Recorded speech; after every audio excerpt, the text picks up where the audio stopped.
परमेश्वर हमें अपने लेवल के अनुसार नहीं बल्कि हमारे लेवल पर देखते और जांचते हैं। लेकिन इसमें भी जब हम गिर जाते हैं तो एक अच्छे पिता की तरह जो अपने छोटे बच्चे को चलना सिखाता है, उठा लेते हैं। फिर प्यार से हमें उत्साह से भरते हैं कि हम आगे बढ़ें। गिरने में नहीं बल्कि गिरकर ना उठने में हमारी हार है। दोबारा उठकर नई शुरुआत करना हमारे जीवन में कैसे होता है, आज हम इस पर बात करेंगे। शुरू करते हैं परमेश्वर के वचन से। परमेश्वर का वचन हमने यशायाह नबी की पुस्तक उसका 43 अध्याय उसकी 15 आयत से लिया है। यहाँ इस प्रकार लिखा है, मैं यहोवा तुम्हारा पवित्र इज़राइल का सृजनहार तुम्हारा राजा हूँ। यहोवा जो समुद्र में मार्ग और प्रचंड धारा में पथ बनाता है, जो रथों और घोड़ों को और शूरवीरों समेत सेना को निकाल लाता है। वे तो एक संग वहीं रह गए और फिर नहीं उठ सकते, वे बुझ गए, वे सन की बत्ती के समान बुझ गए हैं। वह यूं कहता है, अब बीती हुई घटनाओं का स्मरण मत करो, न प्राचीन काल की बातों पर मन लगाओ। देखो मैं एक नई बात करता हूँ, वह अभी प्रकट होगी, क्या तुम उससे अनजान रहोगे? मैं जंगल में एक मार्ग बनाऊंगा और निर्जल देश में नदियां बहाऊंगा। परमेश्वर के वचन को पढ़े और सुने जाने से आशीष हो। आमीन। वचन में हम परमेश्वर के अनुग्रह के द्वारा सब कुछ नया करते देखते हैं। इसमें हमारी भूमिका क्या होती है?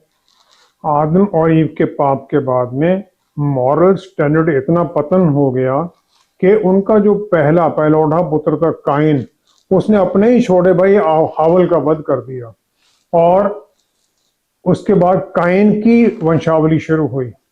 130 साल के बाद में फिर आदम ने उसे एक पुत्र पैदा हुआ और वो पुत्र था उसकी समानता में उसी के स्वरूप के अनुसार। परमेश्वर की समानता स्वरूप खत्म, इंसान की समानता स्वरूप शुरू हो गई। उत्पत्ति 5वां अध्याय 3री आयत में, और फिर उसका नाम उन्होंने सेठ रखा। उत्पत्ति 4वां अध्याय 26 आयत में हम देखते हैं सेठ के भी एक बेटा हुआ और उसने उसका नाम एनोश रखा। उसी समय से लोग यहोवा से प्रार्थना करने लगे। 235 साल लग गए मानवता को सच्चाई जानने के लिए कि परमेश्वर की हमें आराधना करना, उनकी तरफ मुड़ना है। और इसके द्वारा फिर एक नया एफर्ट, नया शुरू हुआ काम कि हम परमेश्वर से नजदीकी के रिश्ते में, इंटेंशनली नजदीकी के रिश्ते में चलें। एनोश का मतलब, उसके नाम का मतलब है नाशवान या कमजोर पुरुष। लेकिन परमेश्वर की सॉवरेंटी में, परमेश्वर के बल में उसे लोगों को जुड़ने का सहायता मिला उसके द्वारा, और फिर परमेश्वर की आराधना और प्रार्थना करनी शुरू हो गई। हम अपनी कमजोरियों को समझते हैं, फिर बल पाते हैं परमेश्वर द्वारा, एनकरेज होते हैं, गाइडेंस मिलती है ताकि मुक्ति की तरफ चलें। लेकिन जो अदन बाग का लॉस था, जो वहां से निकाले गए थे, उसके साथ फिर हमें परमेश्वर आशा और अनुग्रह से भर देते हैं ताकि पूरी मानवता नया शुरुआत कर सके, सब कुछ नया हो सके। उत्पत्ति 5 अध्याय के अंदर जन्म होता है परमेश्वर की आशीष के अनुसार, वहां पर सबकी वंशावली लिखी गई, डिटेल्स लिखी गई हैं। लेकिन अंत होता है पाप के फल के अनुसार, वहां लिखा गया है और वो मर गया, जो जन्म लिया वो मर गया। पाप और मृत्यु इस दुनिया में आई, लेकिन परमेश्वर का जो प्लान था उनके समय और गति के अनुसार चलता रहा। इसी दौरान शैतान भी एक्टिव था। उसने निम्रोद को चुना। निम्रोद जो कि एक हंटर था, पृथ्वी पर वीर था। वो वीर के हंटर किसका था? आदमियों का। और उसने शैतान का एजेंट बनकर राज्य स्थापित किया बेबल या बेबीलोन में और बाकी और जगह पर। उत्पत्ति 10वां अध्याय 9-10 आयत में हम देखते हैं। इस प्रकार शैतान ने पहले तो इंडिविजुअल लोगों को, इंडिविजुअल को पकड़ता था, अब उसने राज्य बनाकर उसमें अपनी प्रधानताएं और पावर्स स्थापित कर दी। इस प्रकार परमेश्वर का खुलेआम विरोध करने का प्लान बन गया। वो भी कोशिश की गई और वहां पर लोगों ने, उत्पत्ति 11 अध्याय 4 से 9 आयत में हम देखते हैं, उन्होंने एक गुंबद बनाया जिसकी वो चाहते थे कि उसकी ऊंचाई आकाश तक पहुंचे। और इंसान के जो एफर्ट्स थे, जो कोशिशें थी, उसको के इकट्ठे होकर हम ये सब करें, परमेश्वर के खिलाफ काम करें। परमेश्वर ने उनकी भाषा को बदल दिया ताकि वो एक दूसरे को समझ ना सकें और इकट्ठे होकर कुछ ऐसा काम ना कर सके, और उन्हें पूरी धरती पर फैला दिया। परमेश्वर ने ये कर दिया इंसान को बचाने के लिए, उस दुख से, जो दुख आता है इकट्ठे होकर कम्युनिटी की तरफ पाप करने के लिए, जहां पर सोसाइटी के अंदर ही कोई चेक नहीं रहता है और फिर पाप ही बढ़ता है, सब उसमें नुकसान उठाते हैं। परमेश्वर थे, हैं और सदा रहेंगे पूरे कंट्रोल में। जितना इस ब्रह्मांड में सब कुछ है उनके कंट्रोल में है। हालांकि लगता है बहुत बार के नहीं उनका तो कंट्रोल नहीं है, क्योंकि जब हम चारों तरफ बुराई देखते हैं हमें लगता है। यिर्मयाह नबी को वीपिंग प्रॉफिट या विलाप वाला नबी कहा गया है, क्योंकि वो जिस प्रकार लोगों ने परमेश्वर के वचन के द्वारा जो उन्हें वार्निंग दी गई थी उसे रिजेक्ट कर दिया था, उसके कारण वो बहुत दुखित था। तो फिर विलाप गीत उसका तीसरा आ गया 22-23 आयत में उसने कह दिया, फिर भी उसने परमेश्वर के प्यार का वायदा कर दिया। उसने उसके लिए कह दिया, हम मिट नहीं गए, यह यहोवा की महाकरुणा का फल है, क्योंकि उसकी दया अमर है, प्रति भोर वह नई होती रहती है, तेरी सच्चाई महान है। हे परमेश्वर, आपकी सच्चाई महान है। परमेश्वर का जो व्यू है वो देखते हैं इस जगत को इटर्नल, अनंत काल तक क्या होना है उनकी तरफ से, और जहां से सब कुछ सुंदर ही लगता है, क्योंकि आखिर में तो प्रभु यीशु का राज्य यहाँ स्थापित होगा, सब कुछ परफेक्ट दिखाई देता है। लेकिन हमारा जो लिमिटेड व्यू है, हम नीचे से ऊपर को देखते हैं, तो हमारा जो हमें सब कुछ अलग दिखता है, क्योंकि हमें यहाँ की वास्तविकता दिखती है। परमेश्वर ने प्रार्थना हमें दी कि हमारा जो यहाँ का व्यू है, जो हमारा दर्शन है, वो हम परमेश्वर के सामने रख सकें, ताकि वो अपने जो वहां से उनकी प्लान चल रही है उसके मुताबिक बुराई को हमारे जीवन से निकालकर हमें आगे बढ़ने में सहायता करें। जो नेगेटिव है उससे हम निकल सके, फिर वो अपने प्लान के अनुसार हमें चलाने लग जाते हैं, उससे मिलाप होने लग जाता है। इस प्रकार वो हमारे ऊपर जो बहुत अच्छा है वो भी भेजते हैं, ताकि जो उनकी प्लान है वो एक ऐसे रास्ते पर चले तो कि हमें भी वो अच्छी ही फिर दिखाई देने लग जाए। इजरायली लोगों को दास्ता से मिस्र से छुड़ाया गया, और जब वो प्रॉमिस लैंड में जाने वाले थे तो परमेश्वर का जो वायदा अब्राहम के लिए था वो पूरा होने वाला था। तो व्यवस्था विवरण 7वां अध्याय उसकी 8वीं आयत ने मूसा ने उनको कह दिया, इनकरेज किया, क्योंकि तू अपने परमेश्वर यहोवा की पवित्र प्रजा है। यहोवा ने पृथ्वी भर के सब देशों के लोगों में से तुझको चुन लिया है कि तू उसकी प्रजा और निज धन ठहरे, उसकी प्रजा और निज धन उसका ठहरे। इसलिए वो एक नया शुरू कर सकते थे, दास्ता से निकलकर नया जीवन शुरू करना था, नए सपने थे, नई जगह थी, और वहां पर परमेश्वर की बहुतायत की आशीषें थी। परमेश्वर ने उन्हें आशीष दी कि उनके मध्य में वो रहें, उनके साथ रहें, और जहां पर फिर वो उनके भवन में अपनी आंखें भेंटें ले आ सके और अपने आप को वहां पर समर्पण कर सकें। सैमसन एक माइटी इंसान था, बलवान इंसान था, जिसे परमेश्वर ने आशीषित किया था, लेकिन उसके पाप के कारण उसे फिलिस्तीनियों ने पकड़ लिया, उसको अंधा कर दिया, और उसकी फिर वो मॉकिंग हिम, उसका ठट्ठा उठाने लगे। फिलिस्तीन्स का जो देवता था डैगोन, उसके भवन में उन्होंने फिर आराधना के लिए इकट्ठे हुए।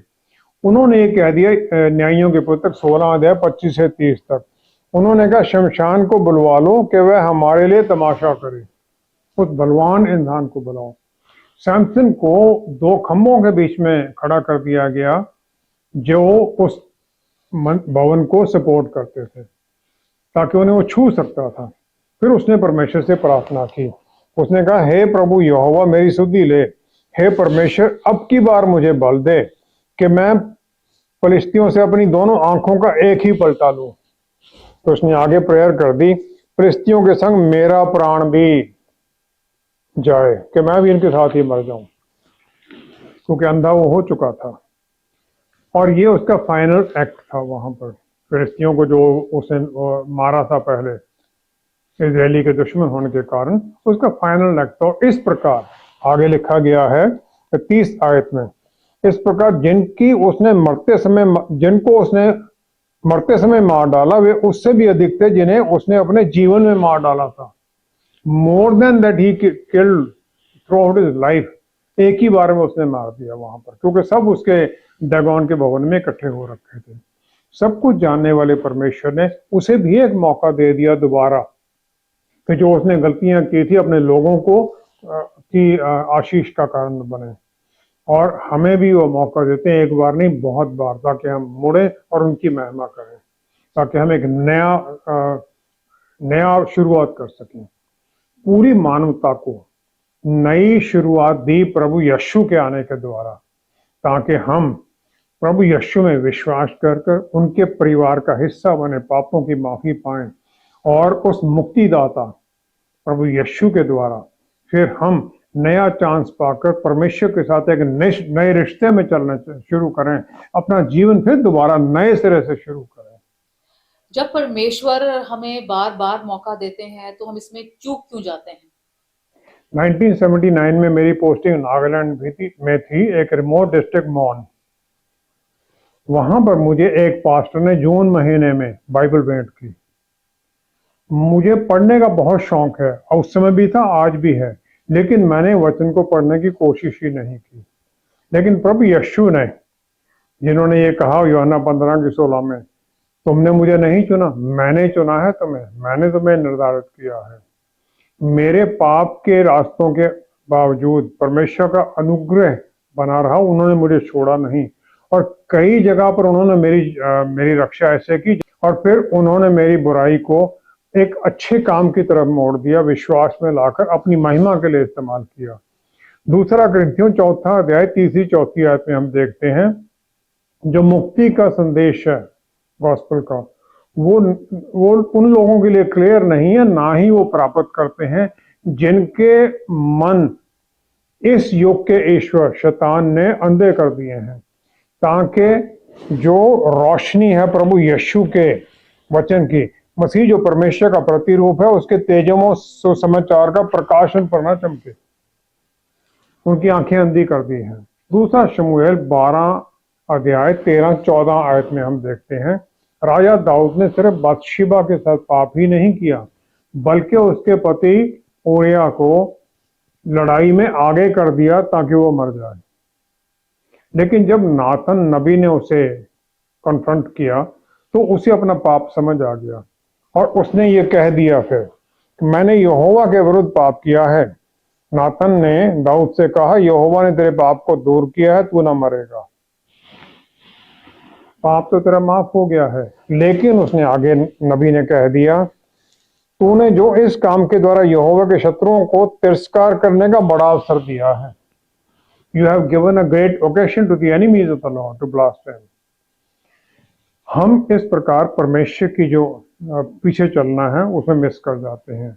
और बहुत जो महान प्रचारक हैं, जब उनको हम पाप करते देखते हैं, उनके बारे में सुनते हैं, तो हम ये समझने लग जाते हैं कि उनका जो संदेश है वो भी झूठ ही है। इस प्रकार उनकी गवाही खत्म हो जाती है। दाऊद ने जो अपने पाप को माना, उस पर तौबा की, वो सच्चा था, उसके अंदर से गहराई से उसका पाप उसने तौबा किया था, और इसके द्वारा वो पूरी तरह बदल गया। और भजन संहिता 51 उसकी 4 आयत में उसने कह दिया, 4 में, मैंने केवल आपके ही विरुद्ध पाप किया, और जो आपकी दृष्टि में बुरा है वही किया है, ताकि आप बोलने में धर्मी और न्याय करने में निष्कलंक ठहरें। मैंने पाप आप ही के खिलाफ किया है, बादशीबा के साथ पाप किया, लेकिन वो परमेश्वर, मैंने आपके साथ पाप किया है, आपके खिलाफ किया है, दूसरों को मौका देकर। जब उन्होंने तौबा की, जो उसने धब्बा लगाया था परमेश्वर के भले नाम के ऊपर, उसके लिए तौबा उसने की। एब्सलोम जो उसका पुत्र था, उसने उसके खिलाफ बगावत कर दी, उसे यरूशलेम से भागना पड़ा। लेकिन जब जदौक जो हाई प्रीस्ट, जो परमेश्वर की वाचा का संदूक लेकर उनके साथ जाने लगा, तो उसने जदौक को वापस भेज दिया। दूसरा शमूएल 15 अध्याय की 26 आयत में। फिर उसने आगे कह दिया कि अगर परमेश्वर की इच्छा होगी तो मुझे यहाँ अपने घर में और अपने प्रेजेंस में जरूर बुला लेंगे। लेकिन आगे कह दिया, यदि वह मुझसे ये ऐसा कहें, मैं तुझसे प्रसन्न नहीं, तो भी मैं हाजिर हूँ, जैसा उनको भाए वैसा ही वे मेरे साथ बर्ताव करें, जैसा है उनकी इच्छा मेरे साथ पूरी हो। क्या हम इस प्रकार परमेश्वर की इच्छा के लिए दाऊद की तरह सबमिट कर लेते हैं? दाऊद के पुत्र प्रभु यीशु ने इसी प्रकार गत्समनी पार्क में सबमिशन किया था। हम परमेश्वर के डिसीजन को सिर्फ सवाल ही नहीं उठाने लग जाते, उनके साथ गुस्सा होने लग जाते, परमेश्वर क्या बात है, आपने मेरी प्रार्थना को उत्तर ही नहीं दिया है। परमेश्वर कभी भी हमारे किसी कर्ज में नहीं है कि उन्हें हमारे लिए कुछ करना है या हमें कोई गिफ्ट देने हैं। सब कुछ उन्हीं का दिया हुआ है, ये जीवन भी उन्हीं का दिया हुआ है, और उनकी दया और उनका प्यार सब कुछ आशीषें हैं। जो हमारा जीवन है, लड़ाई के जो बॉर्डर के ऊपर, उधर दुश्मन है, इधर हम हैं, तो बीच में नो मैन लैंड होता है जो न्यूट्रल लैंड है। हम उस नो मैन लैंड में खड़े हैं इस दुनिया में। सामने तो दुश्मन है शैतान, जो कि भूखे शेर की तरह गरजता हुआ सिंह की तरह आता है, किसे वो फाड़ खाए। पहला पत्रस 5वां अध्याय 8वीं आयत में। और हमारी साइड में हमारे प्रभु यीशु हैं, हमारे अच्छे चरवाहे। और हम हर दिन जो हमारे अंदर वो ड्रैगन है, हमारे शक हैं और हमारी पाप की प्रवृत्ति है, हम उससे लड़ते रहते हैं। और फिर हम परमेश्वर की तरफ पीछे देखते हैं, अपनी जो संसार जो है उसकी तरफ नहीं देखते, उनकी तरफ देखते हैं, क्योंकि हमें विश्वास के साथ चलना है, नजर के साथ नहीं। 2 कुरिन्थियों 5वां अध्याय 7वीं आयत के अनुसार जब हम उन पर नजर बनाए रखते हैं तो हम नई बिगनिंग में चलते हैं। शमूएल 30 अध्याय। दाऊद ने और उसके दोस्तों ने, जो उसके साथी थे, जिकलाग में सब कुछ खो दिया। अमालेकी उनको लूट कर ले गए। 400 लोग थे उसके साथ और वो उनके पीछे गए। रास्ते में, आधे रास्ते में 200 लोग इतने थक गए कि आगे नहीं बढ़ सके। उन्होंने अपना सामान उनके पास रखा और आगे बढ़े। परमेश्वर ने वो 200 लोगों के साथ जाते हुए उन्हें एक मिस्री मिला दिया जो पड़ा था वो मरने के लिए। अमालेकी का एक दास था, वो उसे भूख के कारण वो छोड़ गए थे। और उसे जब दाऊद ने उसके दो साथियों ने खाना वगैरह खिलाया तो वो उन्हें उनके कैंप तक ले गया और उन्होंने अमालेकियों को हराया ही नहीं, नष्ट ही नहीं किया, बल्कि जो कुछ उनका था बगैर किसी नुकसान से सब कुछ पाया और बहुतायत में पाया और बहुत कुछ पा लिया, ताकि दाऊद यहूदा के लीडर को गिफ्ट भेज सके। दाऊद की तरह हमें अपना विश्वास दोबारा ढूंढना चाहिए, ताकि जो हमारी लिमिट्स तक टेस्ट किया जाता है, ताकि हम परमेश्वर को जो हमारे दुख का अंधेरा है उसमें पा सकें। भजन संहिता 30 अध्याय उसकी 5वीं आयत में फिर राजा दाऊद ने जिस प्रकार अपने जीवन के ट्रायल्स देखे थे, फिर भी वो विश्वास में कह सका। 30 का 5वीं आयत, क्योंकि उसका क्रोध तो क्षण भर का होता है, परंतु उनकी प्रसन्नता जीवन भर की होती है। कदाचित रात को रोना पड़े, परंतु सवेरे आनंद पहुंचेगा। विश्वास में ये कह सका। यहूदी लोग, बहुत लोग जर्मनी में जब सेकेंड वर्ल्ड वॉर में जो कंसंट्रेशन कैंप थे उनमें पकड़े हुए थे और बहुत लोगों ने अपने पूरे परिवारों को खो दिया। बहुत कम ही लोग बचकर आए। जो बचकर आए उन्होंने बिल्कुल नजदीकी में मौत को देखा था। मृत्यु भी सबसे ब्रूटल, सबसे खतरनाक मृत्यु। और जो इस प्रकार की ट्रेजेडी का जो घोष, जो वो सपने होते हैं ना, सारी उम्र तंग करते हैं लोगों को। लेकिन सब ने परमेश्वर की तरफ मुड़े, उनसे बल पाया, बल मांगा, बल पाया और एक नई शुरुआत की और फिर हर चीज में सफल भी हुए, नया जीवन शुरू किया। सौल दमिश्क जा रहा था विश्वासियों को पकड़ने के लिए और इस विश्वास में जा रहा था कि वो परमेश्वर की सेवा कर रहा है, कि जो क्रिश्चियन है वो तो झूठ में है। लेकिन रास्ते में प्रभु यीशु ने उसे छू दिया, उसको बदल दिया और फिर वो उसी समय पहले तो प्रचार किया, लेकिन फिर वो अराबिया के जंग उसमें रेगिस्तान में चला गया। 3 साल वहां रहा, 3 years।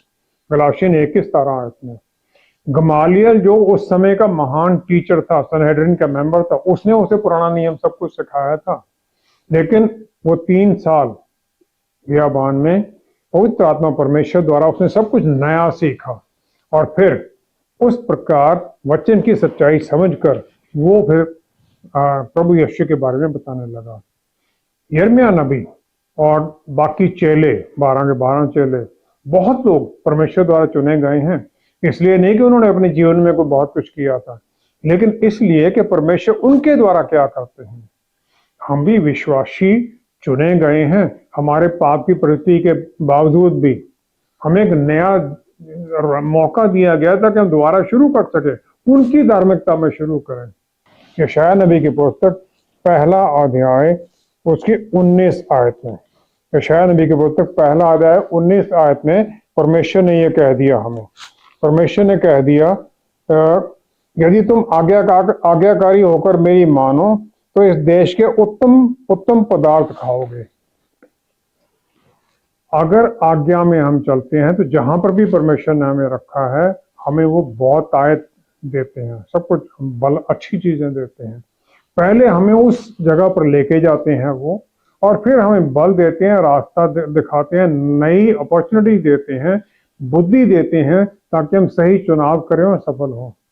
लेकिन हम शक में भरे हुए शैतान की आवाज सुनते रहते हैं और सब कुछ बोलकर जो पुराना रास्ता उसी पर ही चलते रहते हैं कि नहीं नहीं यही ठीक है, ये नए हमें पता नहीं क्या आगे होगा।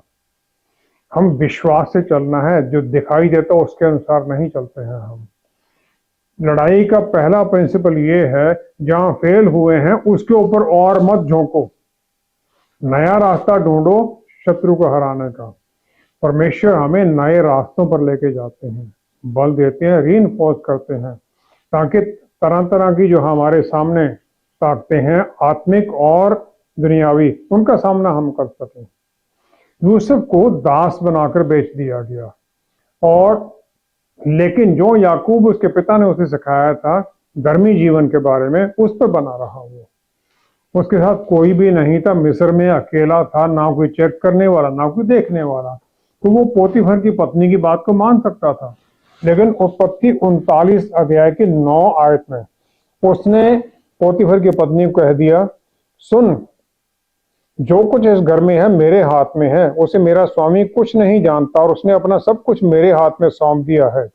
इस घर में मुझसे बड़ा कोई नहीं, और उसने तुझे छोड़ जो उसकी पत्नी है मुझसे कुछ नहीं रख छोड़ा। इसलिए भला मैं ऐसी बड़ी दुष्टता करके परमेश्वर का अपराधी क्यों बनूं? ऐसी बड़ी दुष्टता परमेश्वर देख रहे हैं, उसे ये पता है, और वो उसमें चलता है। उसका जो कंसर्न था ये था कि परमेश्वर के नाम में मैं चल रहा हूँ, परमेश्वर के रास्तों पर चल रहा हूँ, कैसी भी परिस्थितियां हों मैं इसमें बदलूंगा नहीं, सच्चाई पर ही चलूंगा। उत्पत्ति 2 की 18 में परमेश्वर ने सब कुछ बनाने के बाद में देखा सब कुछ बहुत सुंदर है, लेकिन उन्होंने एक कमी भी देख ली कि इंसान का अकेला होना भी अच्छा नहीं है, इसलिए औरत बनाई गई, उसके बराबर हर चीज में बराबर है वो। लेकिन जो डिग्रेडेशन हुई औरत की, उसकी स्टेटस में ऐसी परिस्थिति में पहुंच गया कि आजकल तो मैरिज को भी एक बोझ माना जाता है, लोग शादी भी नहीं करना चाहते हैं। और पहला पत्रस 3 अध्याय 6-7 आयत में पत्रस रसूल ने ये हमें एक कमांड दे दी। उन्होंने कह दिया कि जिस प्रकार सारा अब्राहम के अधीन थी, पत्नियां भी अपने पति के अधीन रहें, लेकिन हस्बैंड्स को भी एक वार्निंग दे दी। उन्होंने कहा तुम भी बुद्धिमानी से पत्नियों के साथ जीवन निर्वाह करो, और स्त्री को निर्बल पात्र जानकर उसका आदर करो। ये जो निर्बल पात्र है ये आत्मिक नहीं है, मेंटल भी नहीं है, बुद्धि ज्ञान सबको सिर्फ शारीरिक है, थोड़ा कमी होती है। फिर इसके लिए आगे वो कारण भी दे दिया क्यों इसका आदर करो। वो कहते हैं यह समझ कर के हम दोनों जीवन के वरदान के वारिस हैं, जिससे तुम्हारी प्रार्थनाएं रुक ना जाएं। पति पत्नी दोनों वारिस इकट्ठे हैं वरदान के, अकेला सिर्फ आदमी नहीं है। और नया जो हमें जीवन मिला प्रभु यीशु में, वो सब हम इकट्ठे हैं। जो भी पत्नी अपने आप ही सब कुछ करना, पति अपने आप सब कुछ करना चाहता है पत्नी को बगैर बताए, वो उसका आदर नहीं कर रहा है। और इसका उत्तर ये मिलता है कि उसकी प्रार्थनाओं को परमेश्वर नहीं सुनते हैं। और इसी प्रकार जब प्रभु यीशु ने वो प्रीति बोध शुरू किया, उनको याद करना और एक दूसरे से मिलना, एक दूसरे के द्वारा, प्रार्थना के द्वारा, वचन के द्वारा फिर हम बल पाते हैं। उन्होंने इसलिए शुरू किया। मीका 7 की 18 आयत में, जो मीका नबी, पहले तो उन्होंने परमेश्वर की अद्भुत आशीषों के बारे में कह दिया, परमेश्वर के बारे में कह दिया। फिर उसने हमें अश्योरेंस दे दी। उन्होंने कह दिया क्रोध, परमेश्वर अपने क्रोध को सदा बनाए नहीं रहते, क्योंकि वह करुणा से प्रीति रखते हैं। ही डिलाइट्स इन मर्सी। परमेश्वर प्यार हैं, तो वो सबके ऊपर देखते हैं कि जो तौबा करके मुड़ते हैं आदम की तरह, फिर वो जो पाप कर लेते हैं, जो मुड़ते हैं, उनको आशीष देते हैं। और जो उनसे छुपते हैं आदम की तरह, फिर वो उन्हें भी शैतान की अधीनगी से निकालने की कोशिश करते रहते हैं। भजन संहिता 145 उसकी 14 आयत के अंदर, 145 की 14 आयत में हम देखते हैं, दाऊद ने कह दिया, यहोवा सब गिरते हुओं को संभालते हैं और सब झुके हुओं को सीधा खड़ा करते हैं। गिरते हुओं को संभालते हैं, जो नीचे हैं उन्हें ऊपर उठाते हैं। और दाऊद भी हमारी तरह पाप की प्रवृत्ति में थे, पाप किए, उन्होंने सब कुछ किया, लेकिन तौबा किया, परमेश्वर के पीछे जुड़े, माफी पाई और परमेश्वर की पूरी कमिटमेंट के साथ उन्हें काम किया। उनका इच्छा थी कि वो परमेश्वर का भवन यरूशलेम में बनाए, लेकिन परमेश्वर ने मना कर दिया। लेकिन इसके कारण वो रोक नहीं गया। जो मटेरियल, अपार धन दौलत, सब कुछ उसने इकट्ठा किया और दे दिया, अपना खुद का धन उसने दे दिया, ताकि उसका पुत्र वो बना सके। सही लोग चुने, उन्हें ब्रीफ किया किस प्रकार बनाना है। फेल होने में हार नहीं है, लेकिन ये एक अपॉर्चुनिटी होती है कि किसी और दूसरे तरीके से काम करके देखें। सिर्फ परमेश्वर ही हैं जो गलती नहीं करते हैं। हमें तो पाप की प्रवृत्ति में चारों तरफ हम भूल जाते हैं, पर भटकते रहते हैं। पतरस रसूल पानी पर चले, लेकिन जब उन्होंने तूफान को देखा, डर से भर गए और नीचे डूबे और पुकार उठे, हे प्रभु मुझे बचाओ। मत्ती 14 के 29 से 32 आयत में हम देखते हैं। प्रभु यीशु की रिस्पॉन्स क्या थी? इमीडिएटली उन्होंने हाथ बढ़ाया, उसे निकाल लिया। परमेश्वर ने वचन के अंदर सब लोगों के तरह तरह के पाप, हर तरह के फेलियर उन्होंने दर्ज किए हैं यहाँ पर, इसलिए कि हम उसे पढ़ें, उसे सीखें, एनकरेज हों और बल पाएं। ये कोई स्टोरी नहीं है लिखी गई कि कहानियां लिख दी गई हैं, हाँ इसको पढ़ो और आनंद बनाओ, देखो कितना गलत किया उसने। ये हमारे लिए एक रास्ता है जीने के लिए, ताकि हम भी जो यहाँ पर लोग थे उनके अनुसार फिर हम मुड़े। इब्रानियों के पुस्तक 11 अध्याय में सब लिस्टेड हैं, हॉल ऑफ फेथ में। हम उनको पढ़ें, उनके बारे में जानें। जितना फिर हम परमेश्वर के नजदीक जाते हैं, उतना हमें आशीष मिलती है, उतना बल मिलता है, आत्मिक आंखें खुल जाती हैं, ताकि फिर हम देख सकते हैं कि हमारे लिए आगे क्या है, क्या रास्ता है, जीत में हम कैसे चल सकते हैं। आइए हम प्रार्थना करें। पिता परमेश्वर, क्या ही धन्य है आपने हमारे लिए अद्भुत आशीषें दी हैं। हमें अपने प्यारे पुत्र के द्वारा जीवन का नया रास्ता दे दिया, नया मौका दे दिया, ताकि हम पाप से निकलकर आपके चरणों में जुड़े। पवित्र आत्मा परमेश्वर दे दिए, ताकि हमें सिखाएं वो सब कुछ जो आपने हमारे लिए द्वार खोले हैं, हम उनको उनके द्वारा आत्मा की अगुवाई में निकल सकें, आगे बढ़ सकें। बल देते हैं आप हमें, हर तरह की रिसोर्सेज देते हैं, ताकि हम आगे बढ़ते जाएं। और हर कदम पर बस हमारे लिए यही जिम्मेवारी है कि हम आपको महिमा दें, धन्यवाद करते जाएं। पिता परमेश्वर, हम जितने भी जुड़े हुए हैं, हम सबको आपने सपने दिए हैं, आशीष दीजिए कि हम उन सपनों को पूरा कर सकें, और उन सपनों को पूरा करते हुए इस रास्ते में भी चलते हुए बस आपकी महिमा करते जाएं। पिता परमेश्वर, सफलता देने के लिए, हर आशीष देने के लिए धन्यवाद करते हैं। सब कुछ प्रभु यीशु के पवित्र नाम में मांगते हैं, आमीन आमीन। परमेश्वर एक प्यार करने वाले पिता होकर भला ये कैसे देख सकते हैं कि उनके बच्चे, जिन्हें अपने परिवार का हिस्सा बनाने के लिए सबसे बड़ी कुर्बानी कर दी, गिरे ही रहें। प्रभु यीशु का इस धरती पर मुक्तिदाता बनकर आना भी तो हमें एक नई बिगिनिंग देने के लिए ही था। हम विश्वास में अपनी नजर उन पर बनाकर आगे बढ़ें, तो उनका हाथ हमें डेफिनेटली बल देकर आगे बढ़ाएगा। Thank you so much for watching. See you next time. Stay blessed. Shalom.